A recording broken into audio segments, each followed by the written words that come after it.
If you've ever felt the power of music, ceremony, and sacred drink stirring something deep and ancient inside of you, well, you've probably already met Dionysus. Hello my friends, it's Tom Hatsis, your entheohistorian, and this is the Dionysian Trinity. Oh, I probably should have used wine, right, instead of tea for this. What if the god of wine wasn't just about wine?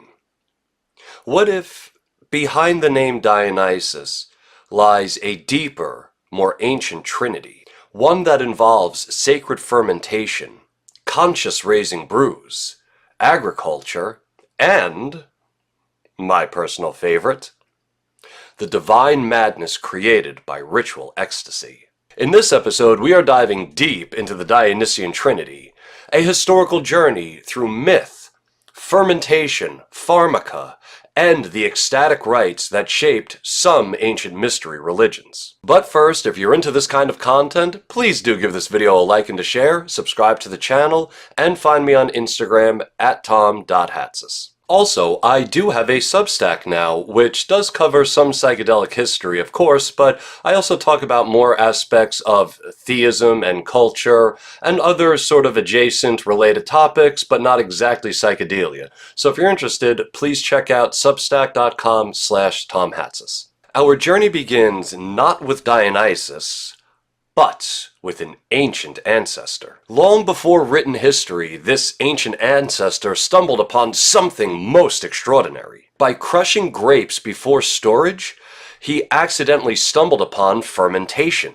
The sugar in the juice turned into alcohol through invisible agents like yeast, which this ancient ancestor knew nothing about. To him, it was all just magic. He built vats to contain this miracle, and then spread its secrets far and wide.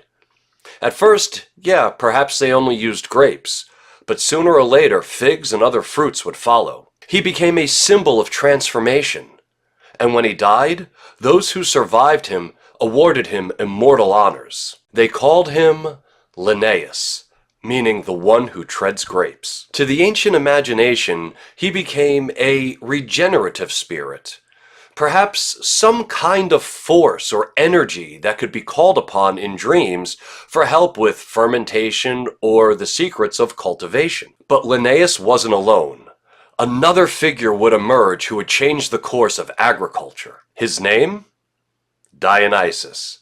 Now, this Dionysus might have lived centuries before or after Lenaeus.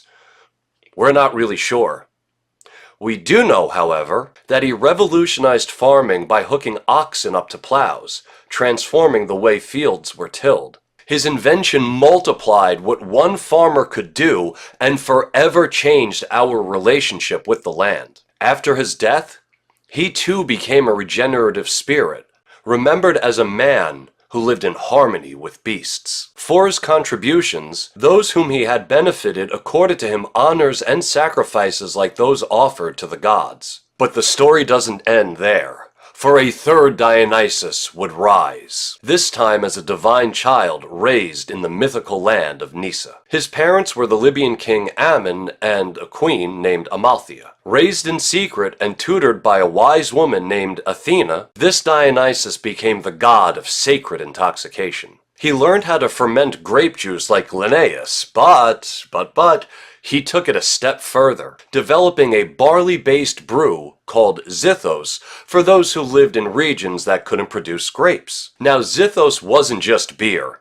According to one ancient alchemist, Zosimus of Panopolis, it also included highly psychoactive plants like cannabis and Lolium temulentum, the so-called intoxicating grass.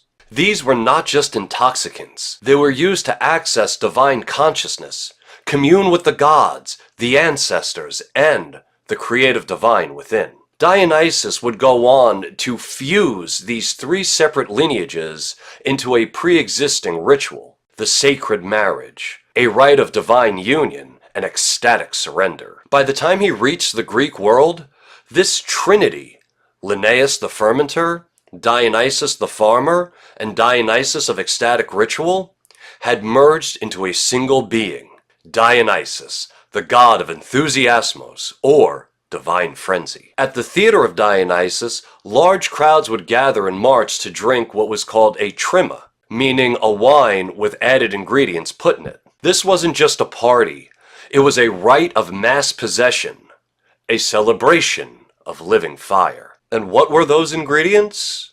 Well, unfortunately, the ancient texts do not say. But surrounding literature would suggest a rich, mind-altering pharmacopoeia. Things like henbane, belladonna, mandrake, opium, and cannabis. The story of Dionysus is not one story. It's three stories woven together. Lenaeus the fermentor, Dionysus the farmer, and Dionysus of ecstatic madness. The Dionysian Trinity reminds us that maybe Euhemerus was right. Euhemerus had believed that the gods of old had begun as humans and were eventually divinized as time went on. Now, of course, too much time has passed to know whether or not that is true. From wine to wheat, from sacrament to ceremony, they were the keepers of the sacred sciences, specifically fermentation, agriculture, and ecstatic ritual. If you've ever felt the power of music, ceremony, and sacred drink stirring something deep and ancient inside of you, well, you've probably already met Dionysus. And perhaps he's still speaking to us through myth, through memory, through ritual, and maybe the occasional fermented fruit. Well, my friends, that's all I have for you this time, and I'd love to thank you for stopping by. If you found value in this content, please give this video a like and a share, subscribe to the channel, find me on Instagram, and check out my Substack. And until we meet again, I'm Tom Hatsis, your entheohistorian, reminding you that you free your mind by using your brain. Peace.